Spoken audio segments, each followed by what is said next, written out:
Get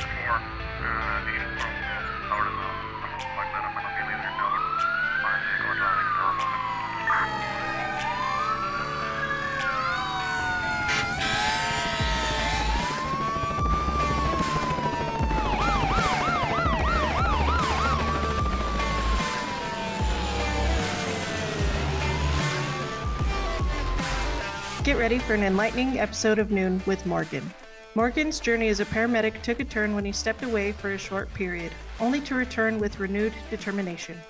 Now, he's not just practicing in the field, but has also advanced into an education position where he's found his true passion. Join us as we delve into Morgan's inspiring story of resilience and dedication to the EMS profession.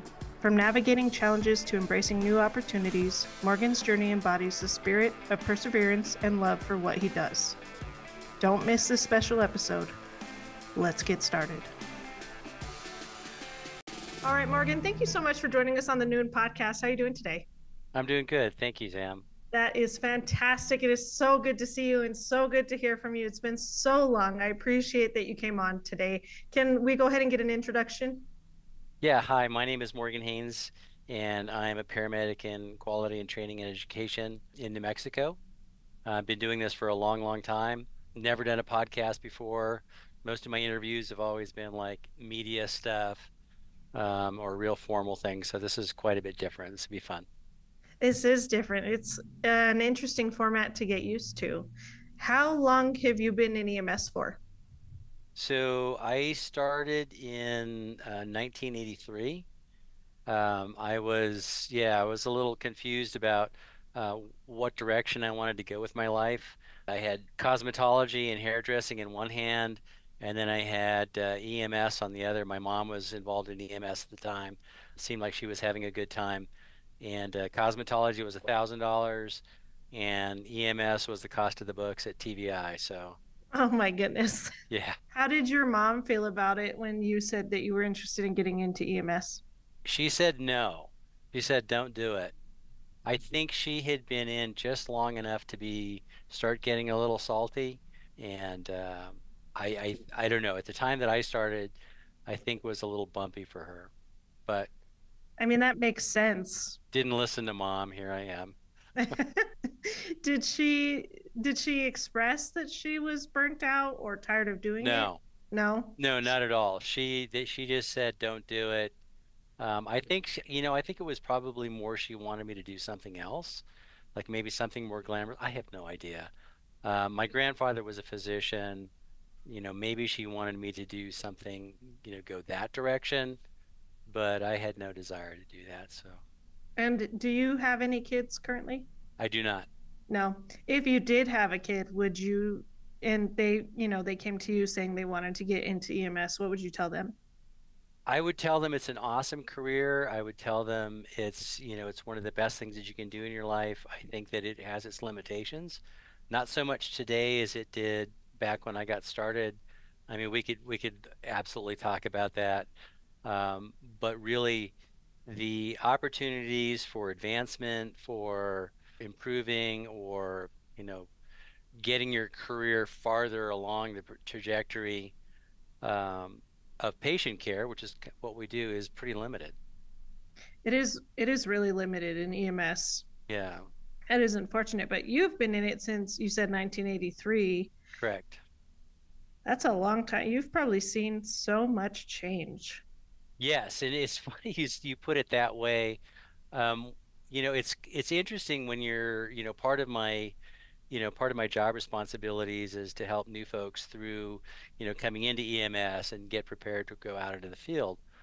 And what I can offer them is I can offer them a really interesting historical perspective. Not so much as, hey, I want to tell you a war story, but hey, let me offer you some perspective about what it was like, when your parents were kids.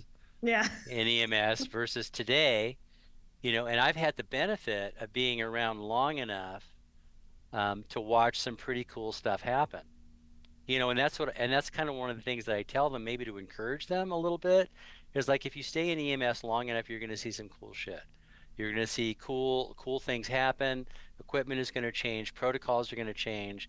The way that we do things has changed fairly dramatically. what really hasn't changed a lot is that, that people are still sick, right? And That with is with true. basically the same things. There's some subtle changes in the way that, let's say, pneumonia looks like today versus the way it presented 30 years ago, and that's just, an evolution of microbiology and bugs and stuff. But other than that, yeah, sick people are still sick people. That is a true story. And Yeah, don't forget, Sam, I've done this twice, right? yes, what made you stop and come back? Well, it was a combination of things. In a more practical thing, it was that I was underemployed during my hiatus um, from EMS. I was underemployed, and there was really no prospects of me even making a regular living trying to be a doctor of oriental medicine. Um, and then kind of beyond that, a little more subtle was the fact that when people would ask me, well, what do you do? And instead of saying, oh, I'm a doctor of oriental medicine, I do acupuncture, the first thing that would come to my lips was, I used to be a paramedic, right? Not I am a paramedic, or I was it. It was just weird, right? And so I had to think about that a lot, and I ended up missing things. I ended up missing camaraderie. I ended up missing the kind of the work that we do, um, and really kind of silly. I liked just having to choose a uniform in the morning instead of trying to decide what color slacks and shirt with a tie, right? I'm going to pick the uniform that's hanging on the left, right? Yeah. So yeah, that's what brought me back. Do you think you would have done well in the military with that kind of mindset? It's funny you say that because maybe a year before I went into EMS, to take my first basic class, way back in the day, I was pretty close to joining the Navy. And I was literally a couple signatures away from going, and the recruiter came to the house to pick me up and take me down and finish the paperwork, et cetera, et cetera. And my friends got me a little inebriated and talked me out of it. But I was literally, two signatures away from going into the Navy. That's crazy. I Yeah. was very close to joining the military. Very, like, I was going to take my test, and the week that I was going to take my test, I'd also taken the fire department test. So I did the combat challenge and had an absolute blast and got into the fire department. So I decided to go that route instead of military, but it was very close as well. hmm I grew up as a counterculturist, bona fide hippie. I lived in a commune. I had hair down to my ass. I did a ton of drugs. Um, looking back, I think, had I been able to access that sort of a lifestyle, a military lifestyle, I probably would have done fine. Um, looking back, I wish I had gone. I wish I had joined the military, but I turned all of that energy towards EMS, and I'm still here. And so this is going to lead down kind of a dark path here. That's fine. Are you still here because of retirement problems? Like, do you think that you would have done really well in the military where you had retirement after 20 years and it could have been done? Or are you doing it because you absolutely love it? And there's no right or wrong answer. It's what fits for you. I just want honesty. Then the honest answer is both, Okay. right? So, working in a civilian service, depending on the kind of the service that you work for, you're more or less responsible for your own retirement. Not Mm-hmm. like in the government where you have a government pension, you have you have all of these things that are basically done for you and are portable. And a lot of folks do that. They move from government job to government job and they carry their para with them. Um, yeah, so I made some bad decisions financially. It's not a thing for me. Um, so yes. So coming back, it is yes. You know, I, there's no way that I could retire today, even if I wanted to. It would be a really different lifestyle Right. for me, right? Exactly. And the other thing is that a lot of people who come back, I ask them, why do you come back? And they feel like, oh, well, I wasn't finished, or, I didn't feel like I have to give something back. And the fact is, I just miss the community. It doesn't matter whether I'm doing patient care or whether I'm, helping new people get ready to give patient care. Um, I missed doing that, and I'm good at it. I was a good paramedic, and I was a really good trainer of interns and new hires when I was in the field back in the day, and that has translated well into what I do now. So Yeah, no, that's fantastic, and I appreciate that not you're dark at all. you're honest in that. No, I do. I Yeah, really appreciate it. And I feel like when I talk with other people who are retired or who have been injured and now aren't in the field anymore, that is their answer. They miss the camaraderie. They miss that lifestyle. Maybe not so much the patient care or the EMS, it's really literally just the friends. They miss the right. friends and the family. And even towards, my end of the 911 system, that camaraderie had changed. Is that something that you've noticed in the time that you've been in EMS? Yeah, I think so. I think, well, it kind of depends on where you're at too. It depends on whether you are in a government EMS or whether you're in a municipal fire department, fire EMS. The type of camaraderie is a little bit different. And what I should have said, and it kind of occurred to me as we were talking, is that maybe it was the community. Not so much the camaraderie, but the community, right? Like you belong to a tribe of people, and since humans are, pretty much by primal nature, we're pack animals. And so, I miss my pack, basically, Sure. No, that you makes know? sense. I think it's hard for people outside of EMS to understand that too, but like in the flight service, I'll have a lot of nurse partners and we end up at the hospitals a lot of the time and I'm literally saying hi to all of the EMTs that happen to be standing in the bay at that Right, time. And they're like, "How do you know all these people?" And I say, "I don't. I don't know these people, but they're EMTs. They're my people. right, I'm still going to say hi. We need to support each other. We need to keep each other uplifted. We need to right. get through these shifts, these days." Uh, I do miss the camaraderie, though. I do miss the community. I miss I talk about it a lot, sitting in the charting room and bullshitting with my crew. At the end of Mm-hmm. the day, we haven't seen each other all day, and now we get to share all our war stories throughout the day or for the week or whatever. I think they need more of that. I think there's been a lot of discouragement for those types of activities where we're hanging out and talking. Maybe not discouragement, but there's less opportunity for it now. Right, And that is one of the best parts of the jobs that we do, is getting to talk with those people, like you said, our tribe. right, That's how we offload at the end of the day. That's how we come back the next day you know right. Yeah, I like, some days I'll get there early enough that I'll get the night shift people in the chart room. And since usually they're pretty loud, I know that there's a whole group of them there, and I'll always go and stick my head in the door and say hi and sit down and talk with them and answer their questions, if they have questions or whatever, or just basically just to shoot the shit with them. Because if you even though we do shift work, we do shift work, we work for the same place, we all wear the same uniform, but you never see the night people. You never see the weekend people.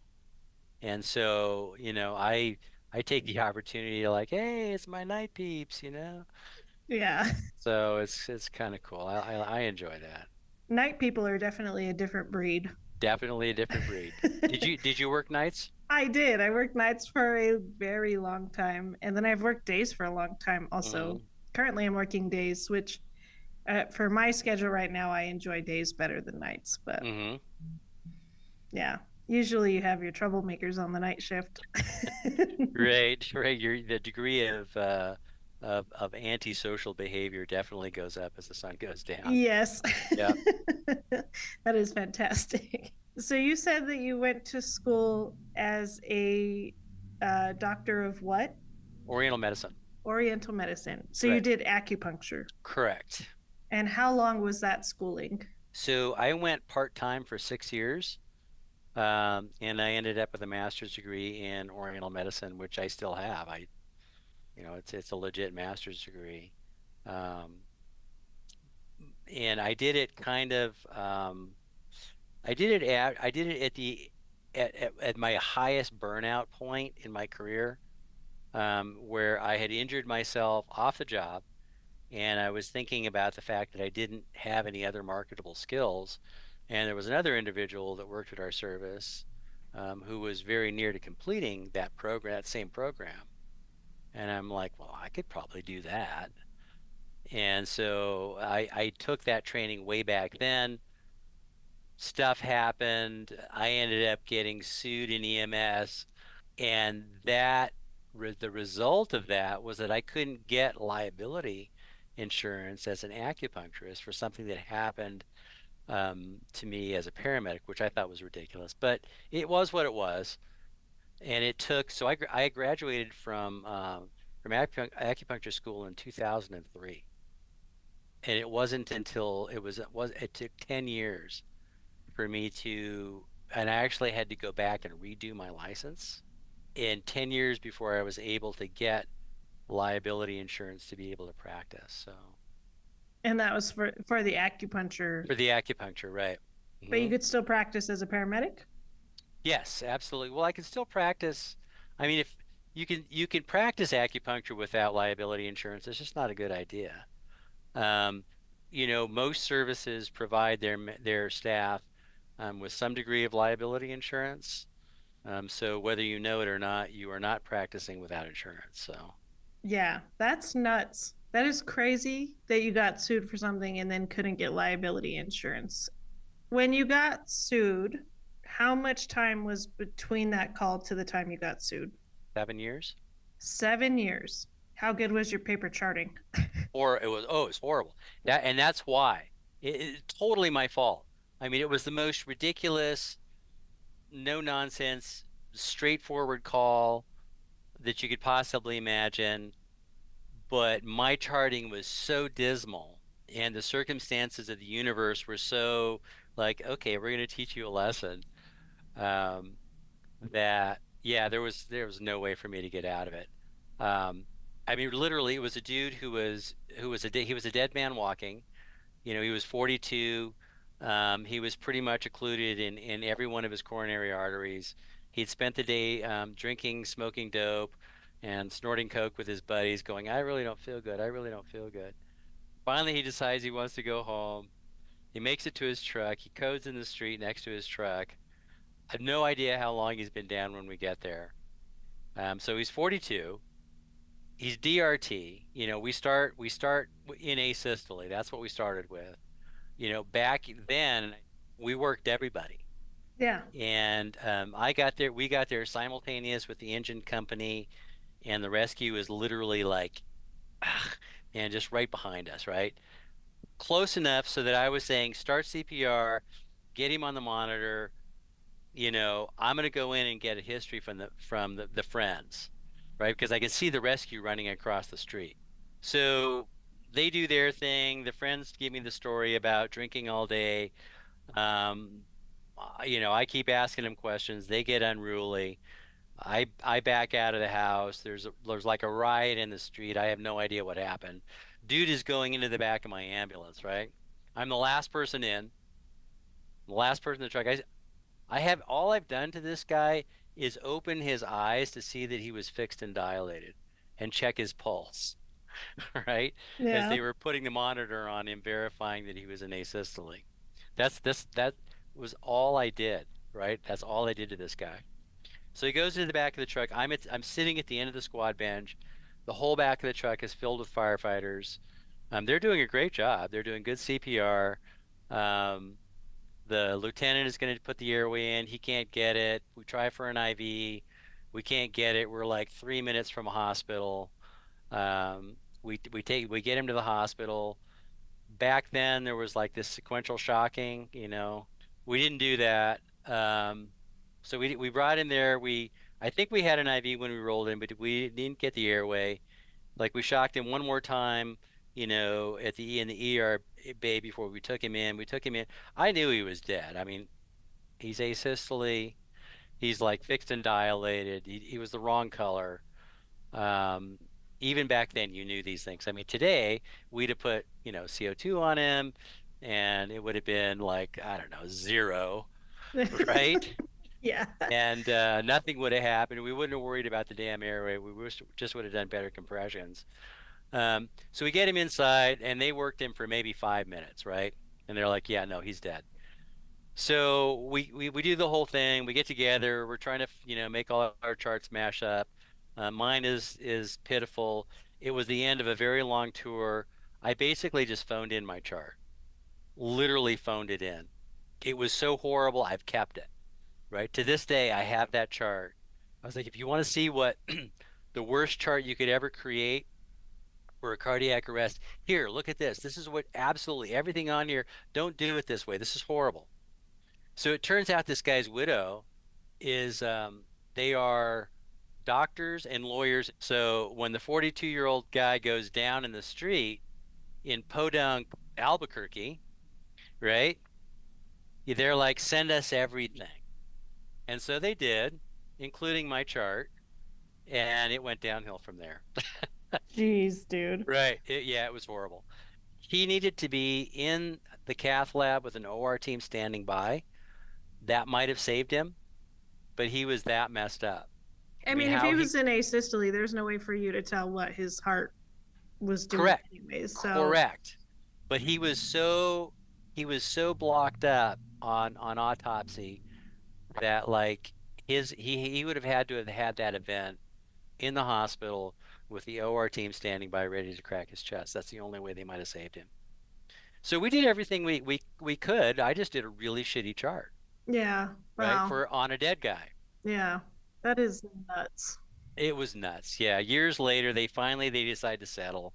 I have to go to the settlement meeting and sit down with the lawyers and the widow, and she's brought the little picture of him, and I'm like, oh my gosh, I'm so sorry, but we did everything we could, for him. He was dead.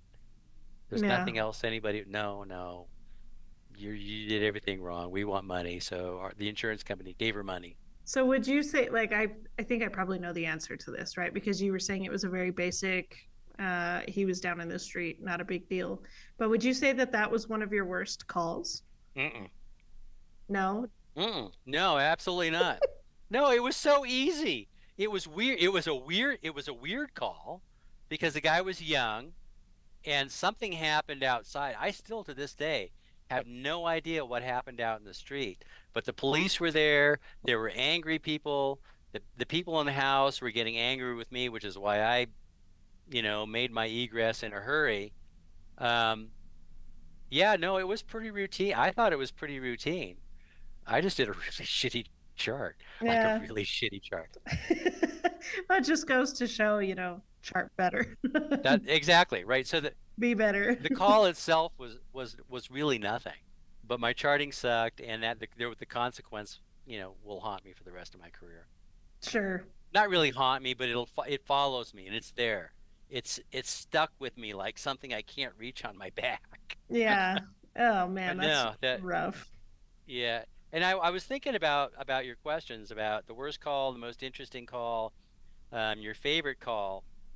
And it's funny we talk about this amongst ourselves that when people find out what you do, and typically when we go out in the world and people ask us what we do, we hesitate for a moment, Yes. right? We hesitate for a moment before we tell them because we know what's going to happen. We know there's going to be like the three main questions they're going to ask us. What's the worst call that you ever had? What's the worst thing you've ever seen? How do you do this? I can't do this. It's the same thing. It's funny. You say, "What's the worst call you've ever had?" And my response is, "Well, I'm gonna ask her. I'm gonna say, so what do you want, Sam? I mean, do you want the blood and guts worse? Do you want the horrible emotional, psychological worse? Do you want the scary worst? What is it that you're looking for here?" I want the one that has affected you the most. So there's been a few. I would have to say that for the totality of impact on me and my psyche, as a person and as a provider, it was the very first call that I ever went on. Really? Yeah. That is shit luck, dude. I wasn't even affiliated with the service. I had literally just finished school. Literally, I had just gotten my license. So I didn't even have a job, right? And I was at the time, my mom was fully involved in a service in northern New Mexico, and I was hitchhiking. You were hitchhiking Yes, because you were still a hippie at this point? exactly. And so I get picked up by a van, and we're driving along, and and the ambulance like pulls up next to them, and I'm like, "Hey guys, hey, hey, hey," because I knew my mom's crew, right? And it's my Yeah. mom's crew. And I'm like, "Hey, hey, hey," out the window of some van, like pull over, right? So we pull over, and I'd say, "Hey guys, I'm gonna go with these dudes over here," right? Because they're headed back north from Albuquerque. So I get into the ambulance, and we go back north, and so we pull into town, and we pull into the station, and a call goes out, right? And it's like, we need all of the available trucks. And I'm a filthy, stinky little hippie. I don't have anything. They're like, here, wear this, right? And they throw one of those Dynamed smocks at me, the one that zip up. It had the pockets in the front, the little orange stripes and the Star of Life on it. I'm like, this is so cool. I get to wear something, right? And Yeah. they're like, let's go. So jump in the ambulance, and we go to this call, and we pull up on this scene. And kind of in the middle of nowhere, there's like, and it's Christmas Eve. So it's Christmas Eve, and that's if you've ever been there, it's not that busy a place, but there are literally 100 people around this accident, right? And we roll up to the scene, and I see a utility truck in the lane, missing its front end, with no windshield, right behind an ambulance, and my mom is doing compressions on somebody in the middle of the roadway. So that's what I see. I'm like, oh, that's my mom, right? And then I see this van that is also missing its front end, um, and is completely crunched up, past the door. And I'm like, oh, okay, so this was a corner to corner impact, right? I'm all like, yeah, mechanism. I'm corner to corner impact. It looks horrible. There's all these people, and that's what struck me. Like it's late afternoon, December 24th, and there's literally 100 people. And who, where did these people come from? Yeah. Right? And I'm like, I don't understand what's going on. And that was what I was thinking, right? And so the paramedic that's in the truck that I was in, he's like, go to the van, right? So I'm like, okay, So he's telling you to work, and you are not even part of this company, but they knew you had an EMT license. yes, Okay. yes, because well, we spent the trip talking about it. Okay. So I run over to this van, and I don't have anything. I don't have gloves. I don't have any eye pro. I don't have any equipment whatsoever. Right? He's just, go take care of the people in the van. I'm like, okay, I'll do that. So I go up, and I can't get the driver's door open. I can see him in there, and he's kind of moving, right? I'm like, okay. So I go around to the back, and I crawl into the back of the van, and its rear end is a little bit off the shoulder and a little bit tilted, and it's a mess back there. And I crawl into the van, and I bump something with my face, and I lose one of my contacts, Jeez, right? dude. Right. And I am blind as so I'm blind as a bat without them. So now I'm half blind, right? And there's this person there yelling and moaning, my back, my back, my back. And I am completely overtask saturated. So because of, I see her in the back of the van, and she's riding around, she's complaining of back pain. And I'm like, can you move your legs? She's, no, I can't move my legs. I'm like, okay, but you're breathing, you're talking to me. And I look into the front of the van, and the driver is moaning in the driver's seat. His side was fairly intact. I mean, the steering wheel was pretty close, but the passenger has the dashboard on her chest. She's got the dashboard on her chest, and one of her snow boots is up on her shoulder. And I'm like, well, that's weird. Hmm.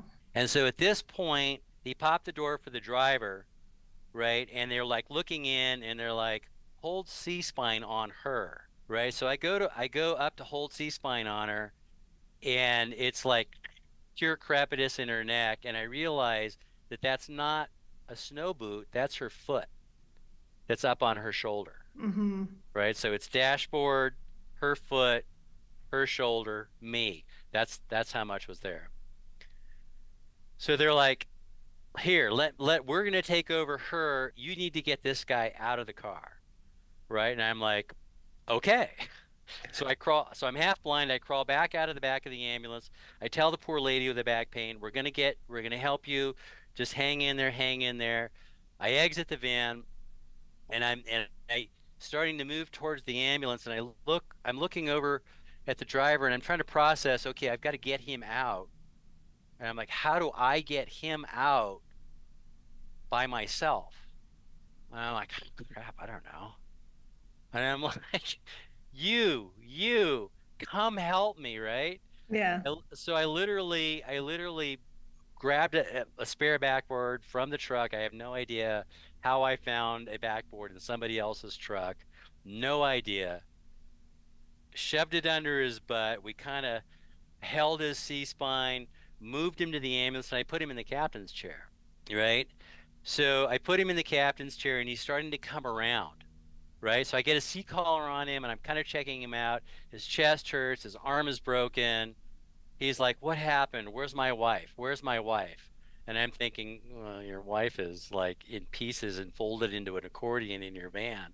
And I'm like, so I'm trying to like, help him out. What am I going to do, right? Yeah. Nothing. No. He's got a pulse. He's talking to me. He's breathing. I'm a brand new basic, right? So in the midst of this, the rear doors fly open, and they throw the wife in. She's on the stretcher. They're doing compressions. They're like, she's coded. We gotta go. Like, and he's like, who's coded? What's going on? Where's my wife? Right. And so now I'm finding like I'm like, I don't want him to see her. Yeah. Right. So I kind of almost sit in his lap so that he can't see them working the code behind my back, literally, right while I'm like putting myself in the way so he Jesus. can't see. Uh, So I mean, she's DRT. Every bone in her body is like dead, so she doesn't survive. He's okay, head injured, broken arm. The lady in the back, fractured spine. She started having, feeling return by the time they got her to the ER. Everybody kind of ends up at the ER at the same time because we worked everybody back then. My mom brings the dude that she was doing compressions on in the street. That was the guy in the utility van, right? So they went corner to corner at speed, and he was no seatbelt. He went ejected through the windshield, right? So we're there in the midst of everything, and it's like, oh, hi, hi, mom. And she's like, yeah. So I was, I didn't get to this. I didn't get the call right away because we were up getting this dude out of the mine, right? Who was in a cave-in. And I'm like, oh, okay. And it was clear that the hospital staff was taking care of these people. It was our time to kind of back away and, do the thing that we do after the calls are over with. And she's like, oh, do you want to see him? So I'm like, yeah, sure, right? I have no idea, right? My day has just gone from, hey, I'm gonna hitch a ride to see my mom for Christmas to I'm involved in this freaking MCI, you know, in the middle of nowhere with 100 people standing by, and I lose my contact and I'm half blind, right? I'm having to do all this EMT stuff that I really just kind of trained for, and it's like, really, this is what it's going to be? Wow. yeah. Yeah, so she takes me back and shows me the body of the dude in the cave, and he's like covered in mud and squished. And I'm like, that's interesting. But yeah, that was the worst call. That's always the worst. So why was it the worst, you might ask? Yes. Sounds pretty straightforward. Where did all those people come from? So here's the story, right? The entire convoy of them witnessed the lead van go head on with this utility truck. All of those people were family members. Jeez. It was one of the most horrific mechanisms that I've been to, just by the fact that this poor lady was literally squished, between her seat and the dash. So do you think her foot was on the dash when they struck? Maybe that is a huge possibility, and I never even thought about that until you met. I just thought they get hit so hard that it folded everything up over her, but that's a really good point. Yeah, yeah, she Don't probably put your did feet have up her on the foot. dash. No. Or stick your elbow out the window, right? Oh, yeah. How many degloving injuries have we had? So many. So many. So why do you think, I mean, you said it was a really horrible, mechanism overall, but do you think that it affected you more because you hadn't been in the EMS system at all? Like, had you even done third rides at this point? Did EMT Basics do third rides back then? No, So you had never been in an ambulance other than what you've seen. Maybe if your mom had showed you the ambulance, you hadn't seen anything. correct. You had literally no experience. Here you are with a brand new license. Correct. Welcome to EMS. Welcome to EMS. Exactly. That's Yeah. exactly right. Yeah. Yeah, that's a messed up introduction. Why did you keep going? Well, because it was fascinating. I won't say that it was exciting or that it got my juices flowing or any of those other horrible, stupid, dysfunctional things. It was fascinating for a bunch of different reasons. One was it introduced me to kinematics of trauma, which has always fascinated me. Like, Mm. the energy transfer, mechanism of injury versus, how did you fall? What did you hit? How fast were you going? Were you restrained? All of that stuff is fascinating to me. Um, and then, the other thing is that as chaotic as it was, and there was like, I think there was one fire crew there, like off an engine, so maybe three people from a volunteer service. Hmm. There weren't that many people. The scene got processed pretty quickly, considering. And so it struck me that everybody knew what the hell they were doing, and I had no idea. I had just literally just taken the schooling and, passed my practicals. And here we are. Here I am, like actually, trying to do an MCI, a trauma assessment triage in the back of a van with one eye. So did so did almost every call after that seem really boring? No, That's good. no, not at all. And I don't know if this is the same for you, but if you sometimes when you talk to some of your peers and they tell you some of their stories and you're like, holy crap, I don't know if, I would have still be here if I had to do Yes. if I had that lineup of calls, right? I mean, a certain person that works for my service, they're still there, right? Who has literally had the worst calls for the duration of their career and like stuff that would do any of us in, like you know, mom got shot and the kid got shot and there was kids' bodies everywhere. Those kind of calls. I'm like, what do you do with that? Yeah. I haven't had that. And one of the things that, since we're still on what was the worst call and how did it affect you, right? So, I do in part of my presentation for the new hires that are coming through, I do something called resilience in EMS, and I take it kind of a different slant about the whole PTSD, and I frame it around what we really are, our characters and our personality types, and I frame it that way. And in part of it, talking about all that, I tell them that it's not always the things that you think or that you were told that are going to do you in, right? Like we mentioned kid calls, right? Or we mentioned really bad domestic violence stuff, or we mentioned really bad mass casualty things, or those sort of things are the stuff that's like it's the stock, pat, these are the things that are going to give you PTSD. And that was never my experience, right? The things Mm-mm. that got me were the like the super poignant stuff, right? And one of the things that's really there's two calls that have affected me the worst, or not the worst, but the most. And one was we had it was a retired PD officer, and he's at home, and he's got chronic respiratory stuff, and he's having a really hard time breathing. So we get called, we go there. It's a fairly typical, maybe holiday. I don't even remember. I just know that there were a lot of people in the house, a lot of people.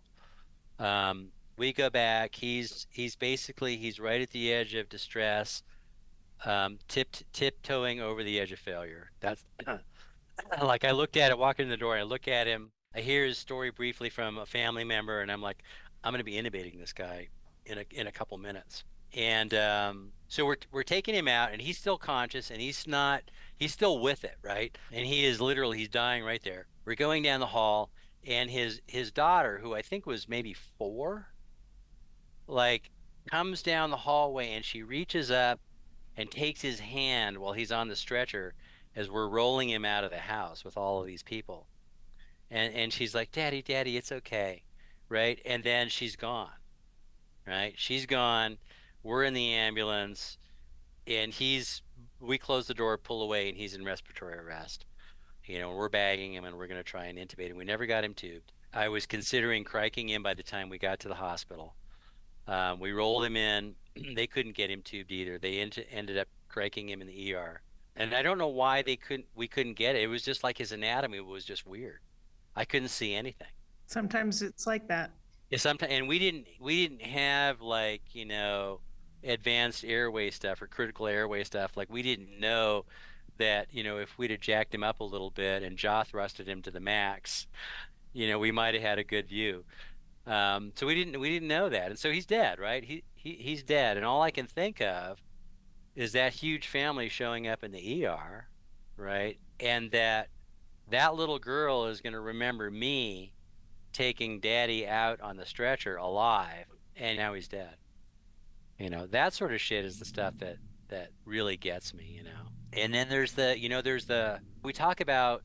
I don't know if you got this in your like initial training where, some crusty old fart like myself stood up in front of the class and said, "All right, y'all, the longer you stay in this business, something you do or don't do is going to cause somebody to die, and y'all just need to deal with that."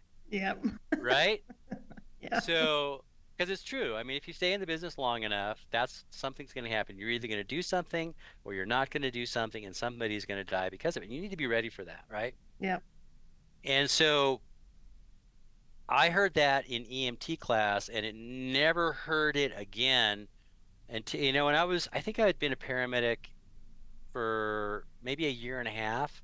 So I was fairly new, but I was seriously a hotshot medic when I was brand new. I mean, completely off the charts. It was just weird.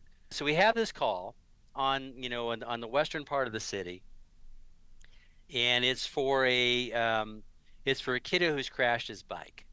So that's what we got. So we roll up to the scene.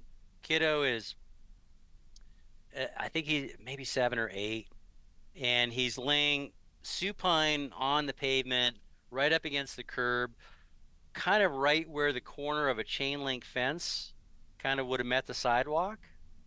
So picture a chain link fence, picture that steel pole at the corner of a chain link fence, and the cap that goes on top, kind of like a little flangey thing. It looks like a little hat. Yeah. Right? So here's this kiddo. He's laying supine on the ground, splayed out on the ground. He's in extreme respiratory distress. We the story is he was racing down the hill. He got the wobbles. He ran into the curb and he flipped up and he hit the pole. Okay. All right. So that seems fairly straightforward. We cut his shirt off. Sure enough, he's got a mark from his left iliac crest all the way up to his right clavicle, right? And down right above his hip bone is the perfect outline of that cap on the post, Jeez. right? I'm like, okay, this kid hit hard enough. He nailed that pole. nailed that pole like really hard, right? So I'm thinking, pelvic trauma, abdominal trauma, chest trauma. Well, his chest feels intact. His stomach is not hard, but you wouldn't expect it right away because literally it was like 5 minutes. I mean, we had a super fast response. He's completely unresponsive. He's got this huge developing mark across his chest. We listen to his chest. We can't hear anything. I'm like, okay. Well, back in the day, we didn't dart people the way we dart people now. Today, that kid would have had two darts in him, no problem, right? Bilateral darts. Yep. Absolutely, because it's clear what happened here, right? So there's this crowd, another crowd of people in that part of town at that time of day, totally expected, right? Nowhere near the 100 people that showed up on my very first scene, Yeah. but a lot of people. So we're working this kid, we're doing some stuff in the street because we didn't really have the load and go as much as we do today. We weren't on the ground that long. We got him up off the ground, we got him in the truck. We're on our way, to the level 1 facility. And I'm working, and I have two of the coolest first responder paramedics I had the best guys possible, right? Helpful, experienced, knowledgeable, knew their shit backwards and forwards. And so I'm in the airway chair because it's my truck, right? And I'm trying to bag this kid and I can't do it. And they're trying to get an IV and they can't get an IV. And back then, I mean, we carried IOs, we carried a jam sheety, but nobody wanted to drill a kid. We would drill a baby, but we wouldn't drill the kid by hand. We just didn't do it. So we poke this kid full of holes. We can't get an IV. I go down and look. I can't see anything. There's no blood. I don't understand. Where's all the blood? Why, I don't get it. I continue to try and bagging him. It's getting harder and harder. We roll I try to intubate him again. Can't do it. One of the other guys tries. He can't do it. We roll into the trauma center and he codes as we take him out of the ambulance. Take him into the trauma room. We give him the story. They see the mark. I tell them the story. So what do? They crack his chest, Yeah. right? They crack his chest. There's no blood. Everything looks fine. Well, let's tap his belly. That's got to be where the blood is, right? He must have bled out. Well, there's no blood in his belly either. So we're like, I don't know. So they're doing cardiac massage on him.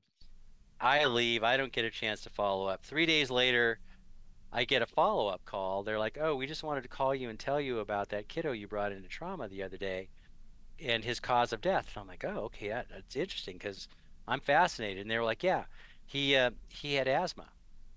He died of asthma." And I'm like, "What?" And right at that moment when I said what, I had this flashback, right?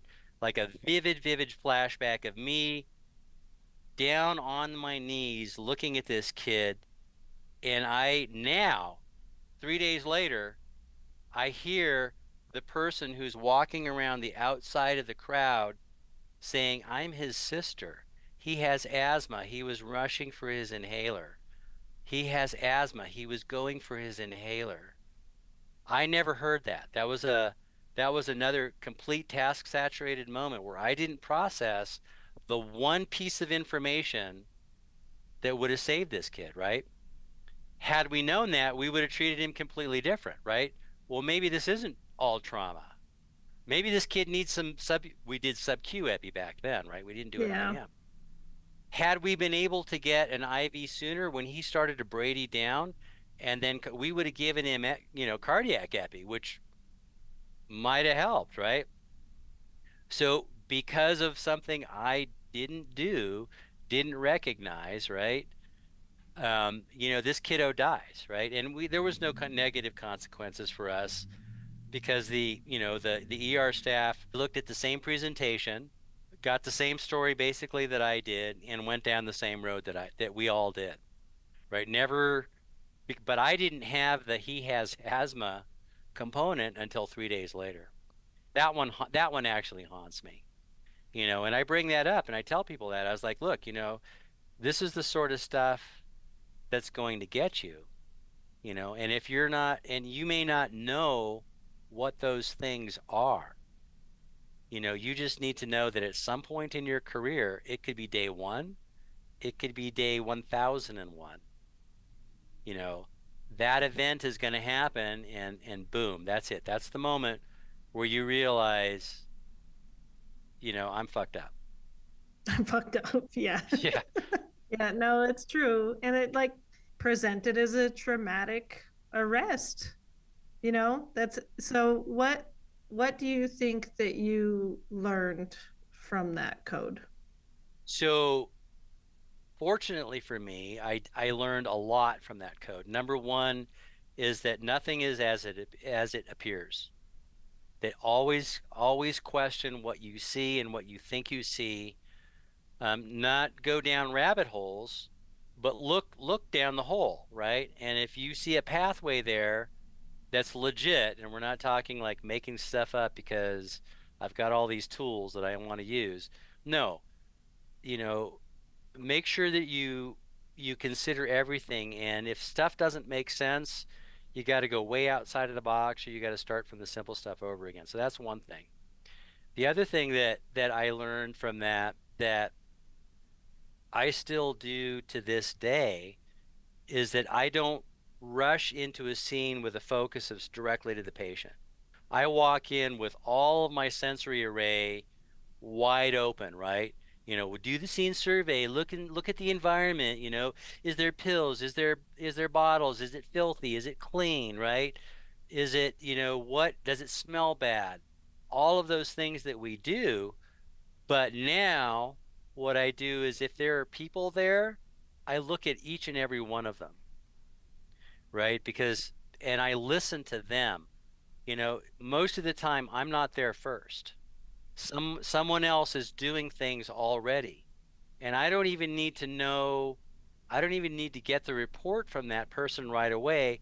I can spend seconds or even minutes taking in the scene, listening to the questions they're asking, looking at the patient, getting a visual assessment from them, processing the information that I hear coming off of them, looking at the family members, listening to what the family members are saying, because I am always going to be afraid that I'm going to miss that one key piece of information that will help me take care of this person.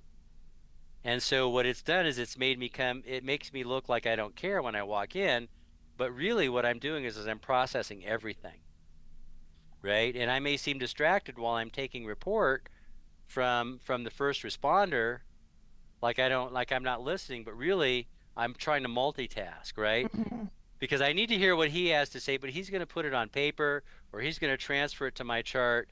So yeah, I need to acknowledge him a little bit or her a little bit, but really I need to continue processing the whole scene, right? Yeah. So that's what I learned from that. That makes sense. And I can agree with that statement also, working in the field, you are listening to what they're saying, but you're also looking around, you're listening to what else is going on around the scene because you want to make sure that you're safe, right? But then you also want to make sure that your patient is safe, that your team is safe. It's a huge. They always joke about scene safety, but you don't realize how important that is until you're actually in it. Right. And that's a multimodal skill. That ability to process a scene and take in information does the scene safety part because you may hear from the back room, I'm gonna kill those motherfuckers, right? And you hear somebody racking a gun, be like, gun, everybody out, Yep. right? Or you're gonna hear the one clue, it's like, oh yeah, he had a seizure yesterday, Yeah. right? When they're like, I don't know, maybe it's his blood sugar. It's like, oh, God, has he been hypoglycemic for 48 hours? Crap, this is not good, right? Yeah. Somebody take his blood sugar. Let's do that. It goes from stroke to hypoglycemic patient Right, really quick. right, or the other way. Yes. It's pretty funny. So what would you say is one of like the craziest things that you've ever seen? That one is. I was trying to think about that, and um, the guy I had a guy who came in as an assault at the crummy little apartments in our northwestern part of our city. Middle of the night, probably 2, 3 a.m.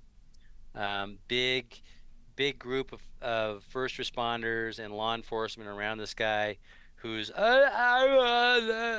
not making any sense really, right? And so, I'm thinking I was crusty and salty at that point. And I'm thinking, oh, dang, man, somebody thumped on this poor developmentally disabled person, and I was feeling bad for him. And I walked up, and for some reason, I don't even know why. I don't even know why I did, but I pulled my little flashlight and I shined it on his mouth because he's not talking right. And I see this perfect semicircle out of his two front teeth. Perfect little semicircle. And I literally, before I talk to anybody, I walk up to the scene, I pull out my little mini mag light and I shine it at him. And I'm like, and literally, I just walked up to the scene. And I'm like, dude, were you shot? And he's like, yeah, yeah, yeah. Oh And my God. he goes on to this whole story about, how he was sitting in his car, and some dude walked up to him. They got in an altercation. The dude like shot him while he was sitting in his car, right in the mouth, right? And he'd been standing there with a GSW to the mouth for like half an hour, right? While the rest of the first responders are thinking he's drunk, he's under the influence, he's a psych patient, he's developmentally disabled, and this poor guy couldn't talk because literally the bullet chipped his teeth, went through in the top of his tongue, out the back of his tongue, and into the back of his oropharynx and lodged up against his spine. Oh man. Right? So he's totally lucky. Didn't No blood vessels, no nerve, nothing. Right? I mean, I put a C-collar on him because I felt like that was the right thing to do. I think most of us would.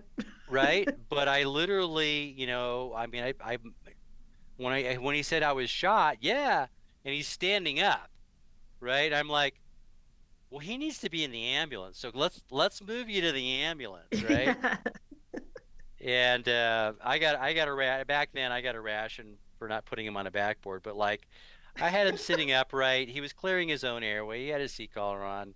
It's hard to justify putting a patient with a bloody mouth in a backboard sometimes. You know Correct, what I mean? exactly. Yeah. But it was a different world back then. Um, Other interesting things.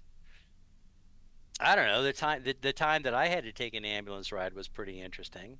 You Uh, yourself. yeah, me myself as a legit trauma patient for crashing my bicycle and breaking my neck. That was pretty interesting. I haven't had a lot of funny, humorous calls like some of us have.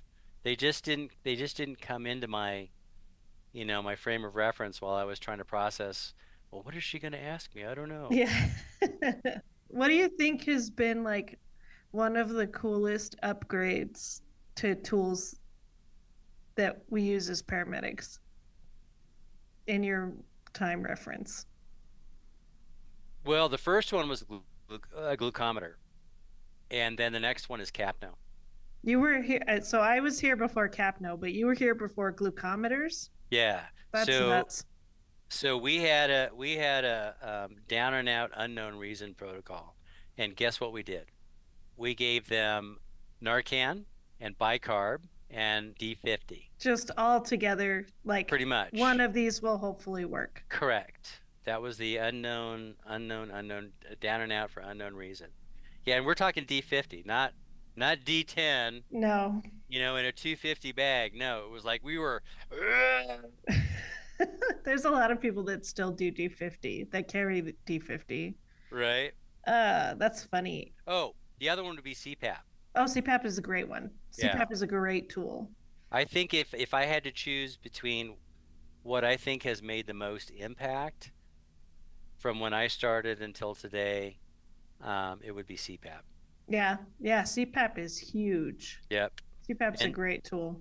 yep, and the ability for an EMT basic to put somebody in respiratory distress on CPAP is phenomenal, Is that right? something that you guys have in your like so EMT basics can do CPAP?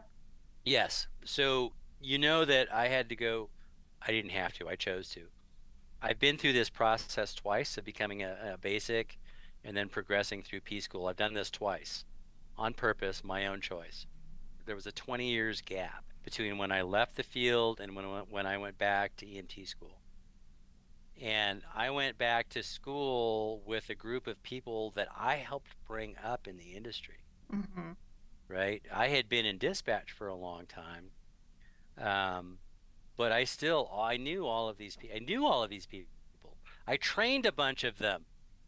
So I show up in their class and they're like, "What are you doing here?" And I'm like, "I'm your student." And they're like, "Are you going to behave yourself?" And I'm like, "Yeah, it's been a long time. I don't know shit about this stuff. I'm not going to be that guy. Teach me what I need to know." And we got to CPAP and I'm like, "What? I can do that to somebody. I don't have to like." And I was like, "I don't have to nasally intubate him." Oh wait, no, no, no. I'm a basic. I don't Yeah. get to touch an ET tube unless it's handing it to Sam and like you put it in. Yeah. But yeah, CPAP is probably the biggest change in patient outcome, I think. Oh, that's really cool. Yeah. Are you one of those people who carries like a first aid kit on your bike Oh, or in your dude, car? you had to go there, right? I So I mean, you asked for it. Here it I is, right? did. I Here we did. go. Let's bring it on, right? So, so the way that I talk about my EMS career is in versions, right? So the first version is 1.0, and that's from 83 to 2012. Okay, so that's EMS 1.0. 1.5 is when I was off doing the whole acupuncture thing, Hmm. and then 2.0 is come back and do it again. So in 1.0, I was anti everything. I didn't carry a first aid kit in my car. I didn't have a sticker. I never wore nothing. You would not know what I did until I walked out the door in my uniform. Nothing. I mean, I had a first aid kit, but it stayed in the house. Yeah. Whatever. I bought my own blade back then because I thought that would be cool. Blade and handle. I still have it. So EMS 1.5, and I'm having this whole conflict of what do you want to do when you grow up, Morgan? By the way, that's Dr. Haynes to you because that's what I got to call myself in New Mexico as a doctor of Oriental medicine. Yeah, I'm a doctor now. Yeah. Um, but secretly at home, I'm on eBay because I got a case of the Joeys, man. I got Ricky Rescueitis. I don't know where it came from. I became a bit of a prepper. I have no freaking idea what happened, but all of a sudden, I have multiple oh shit kits. You can't see it behind me, but I'm pointing to three of them. I have an EMT plate on my car. Do you have one on your bike too? I don't have one on my bike, although I did have to stop. Okay, so this is kind of fun. This is funny. So this is like last year, the year before. Anyways, I had started back training for triathlon and riding bikes and all this blah blah blah. So I ride up and down the bike paths all the time. A lot of stray humans out there, right? Yeah. And a lot of them are under the influence of this, that, or the other. Most of the time, I just ride right on by, right? I try not to roll over their feet. I try not to run over their bottles or their trash or their poop piles or whatever. For the most part, we learn you kind of get a feel by just looking at somebody who looks like they're dead. Dead looks different than I'm unconscious because I drank too much, Yeah. right? Like your friends are like, "Aren't you going to stop for that guy?" No, no, he's fine. Yeah. No. Leave him be. He's fine, right? This dude was different, right? So I'm rolled down the bike path, and he's literally his head is in the path. He's splayed out, and one leg is up on the guardrail, and I'm like, that's not right. And he's the wrong color. So I stop, and I'm dressed in very colorful spandex, right? My little clippy cloppy bike shoes, colorful helmet, garish, bright colored, flamboyant spandex, right? And I like, okay, well, I have to check this dude out, right? And I'm looking at him and I'm like, hey, hey, are you alive? I'm not going to get down there and shake. No, that's not the way we do this in Scene Albuquerque. safety. Scene safety.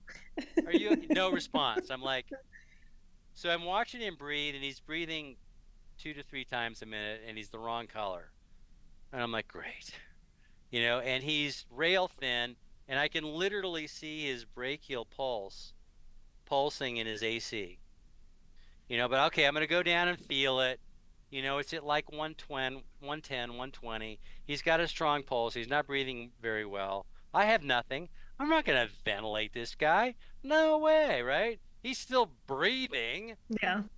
So I call it in, right? I call my dispatch. I give him the wrong location because that's the way I roll. And while I'm waiting for the first responders to show up, 4 people roll by. Are you okay? Do you need anything? I'm like, yeah. Do you have any Narcan? And they're like, no, I don't. And I'm like, okay, well then I'm fine. I'm a paramedic. I got this. Help is on the way. Another person rolls up. Hey, you got any Narcan? So now when I ride those long rides on the bike path, I carry intranasal Narcan. Oh my That's it. goodness. That's hilarious. So, have you ever heard of a company called Jump Medic? Maybe. So, I was recently contacted by this guy, and he actually sent me a pack of what he sells, and very impressed. He sent me a pack, and dude, it literally comes with everything. It's got a blood pressure cuff, a pulse ox. It comes with an NPA. It comes with hundreds of things: ice pack, Hmm. cold pack, all of the bandaging, all of the stuff that you think you need, and then Right. all of the stuff that you forgot that you did need. Oh, It okay. was really cool. It comes with a cat tourniquet, maybe not the cat brand, but it comes with a very similar style tourniquet and a bunch of other stuff, dude. I was very impressed, and I am going to be putting that in my car to carry with me. Like literally Nice. comes with the gloves, everything. So if you're ever looking for a kit Pre-made. pre-made, this is a good one to utilize. The owner's Sa- name is Alex. He's great. I'm actually I think it's great, and I'm going to look it up as soon as we're done. I knew you Um, would. I, I am embarrassed to tell you how much money I spent on eBay obtaining these items for my oh shit kits. I want to know. I want to know how much you spent. I've spent easily $2,000 Oh my god, dude. on, yes, on various chest seals and batches of tourniquets so that the service I'm with, we only carry one tourniquet on the truck. Yes.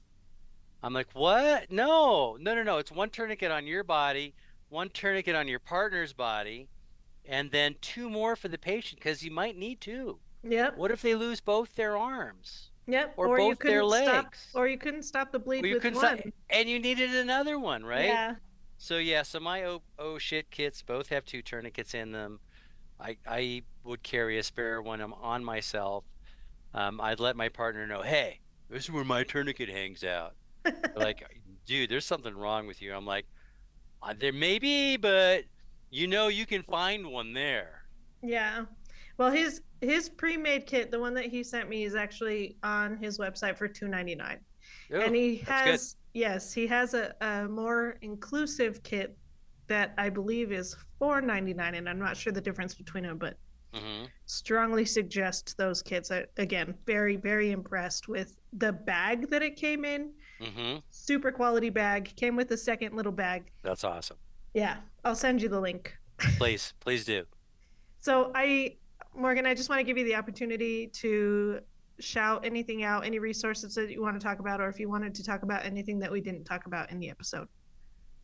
So, one of the things that is important to me is resilience, but from a different angle, right? I mean, everybody knows about, either the skulls or the EAPs or the behind the badges. We all know about this stuff. There's a tremendous amount of resources out there for people who need help. Our problem is we don't take the help that's available. One of the things because I like to look at things from a different perspective is, I mean, I've been in this business for a long time, both as a frontline provider for 13 years, dispatch for 15 years, away for 4, back into the field. And now, as in a training role, I've been doing this for a long time. My trauma exposure quotient is pretty freaking high. And I didn't grow up in the best environment, right? I grew up as a hippie. That's the glamorous part of it. The reality is I had a pretty horrible upbringing. Um, I had a drug and an alcohol problem. I've been clean and sober for almost 39 years. I've done the majority of my career clean and sober. I've landed on my head a lot. Um, I've knocked myself out, so I've got head injuries, I've got drugs, I'm chronically depressed. I'm a white middle-aged guy with guns, right? I'm like the worst possible risk factor for anything. But here I am, right? And I really, without, you know, pumping myself up, I'm like the poster child for resilience, right? But why? I have no freaking idea.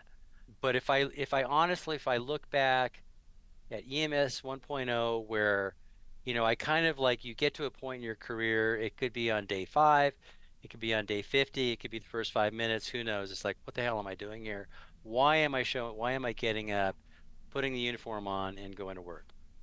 And the thing that occurred to me back then was, and this is why I enjoy what I do, is for me, doing the job is not about saving lives, right? I'm not a religious person in any way, shape, or form. Completely the opposite, but I'm really spiritual, right? Hmm. So I don't save lives. That's a thing that happens in a universal realm that I have no control over. I merely play a part in that, and it's important for me to know that. Um, I look at what we do as, and I made a deal with myself back then. I look at what we do as, we can make a difference in people's lives, right? Whether it's like, I'm going to be there for you on the worst day of your life and help you through this stuff, whatever. But that's one part of it, but that's not what we see every day. A lot of what we do is mind-numbing, hand-holding. We're taking care of stray humans. We're taking care of psych patients. We're taking care of drunk assholes, Hmm. right? We see a lot of this stuff, and we don't get to see a lot of the glamour stuff.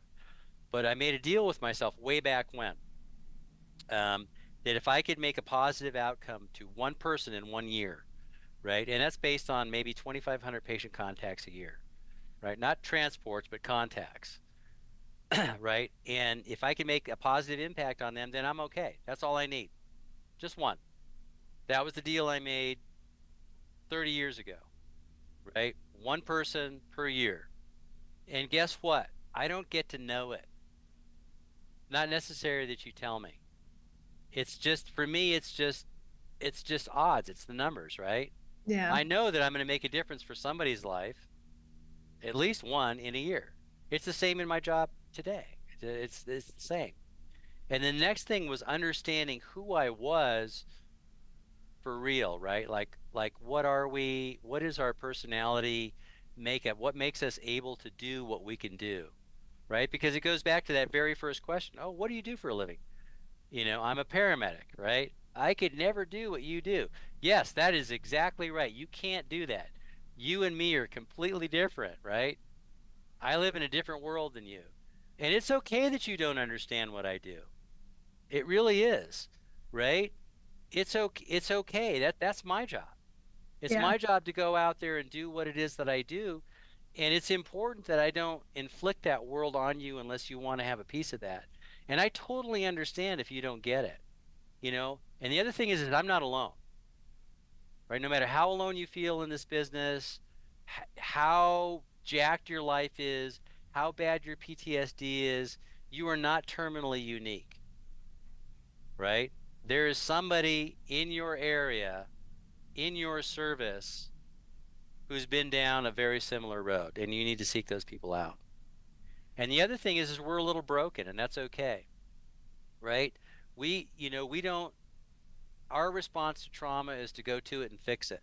Other people's response to trauma is to run away from it.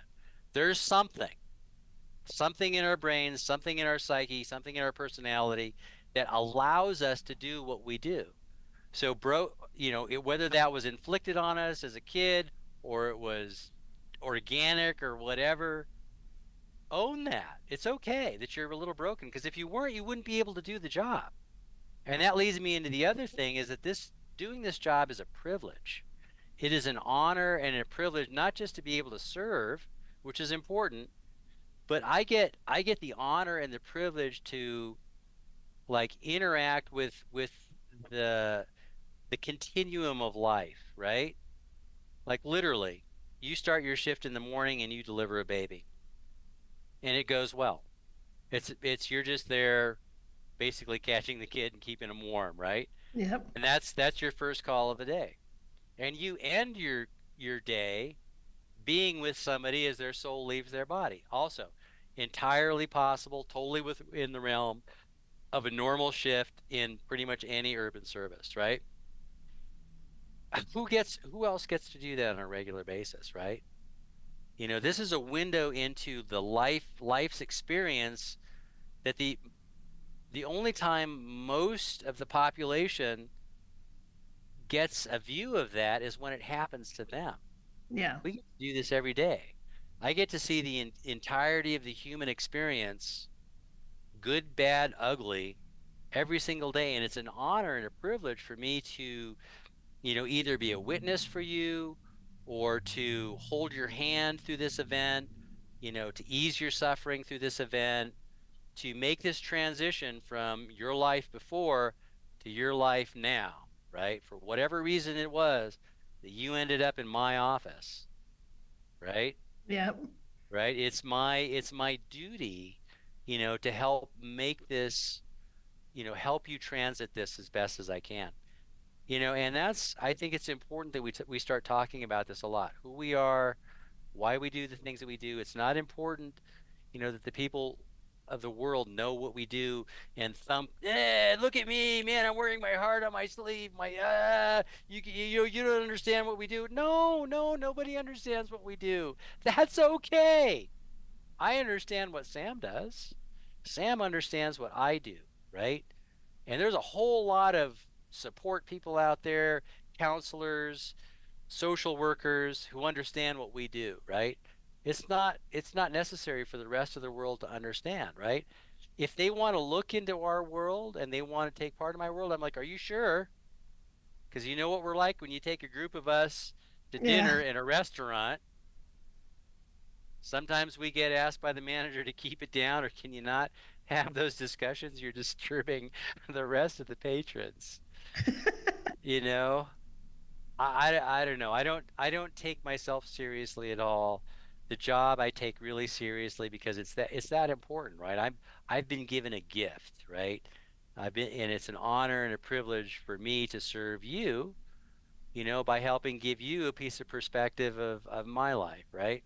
I mean, how often do you get to talk to somebody who's like, you know, early 60s, still doing the job more or less, and am relatively intact, Relatively.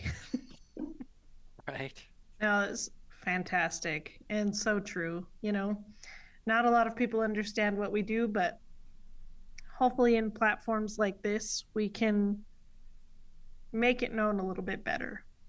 It's an opportunity, right? It's something there that if somebody wants to know, um, then they can go find it. I mean, I think we feel like people need to know what we do in order to validate us and give us value, i.e., like I want to do this for a living, right? So if you really knew what I did, you would value me more and pay me more or give me more time off.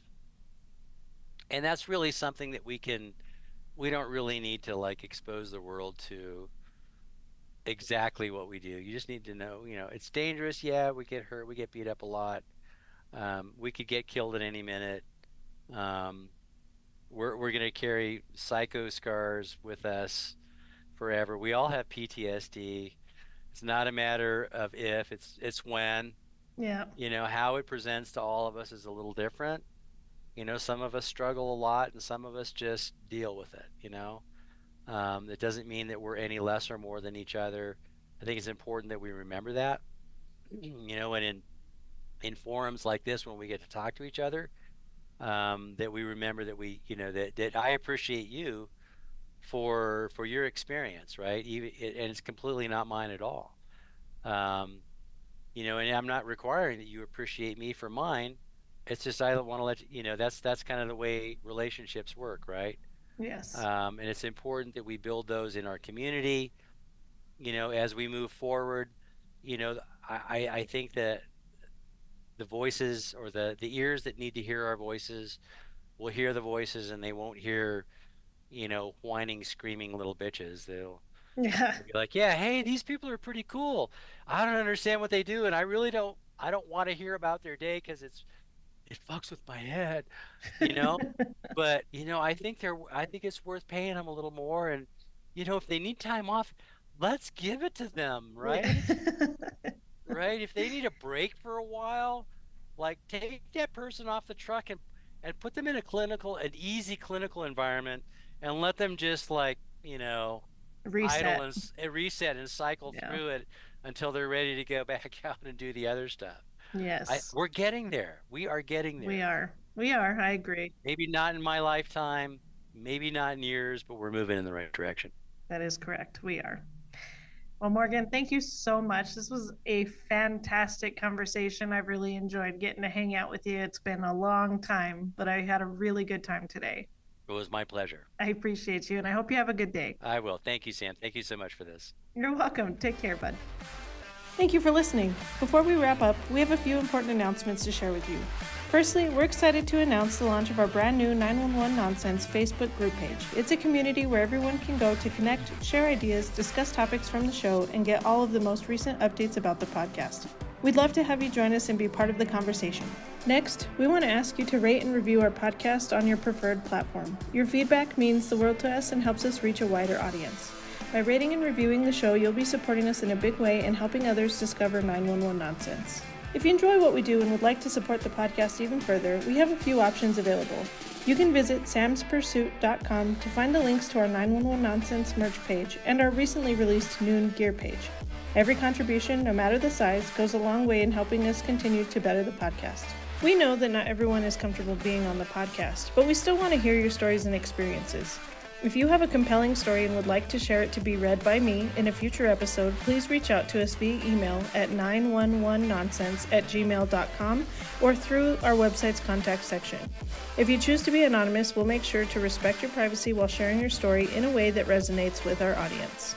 Thank you again for tuning in. We truly appreciate your support and look forward to bringing you more engaging content in the future. See you next week.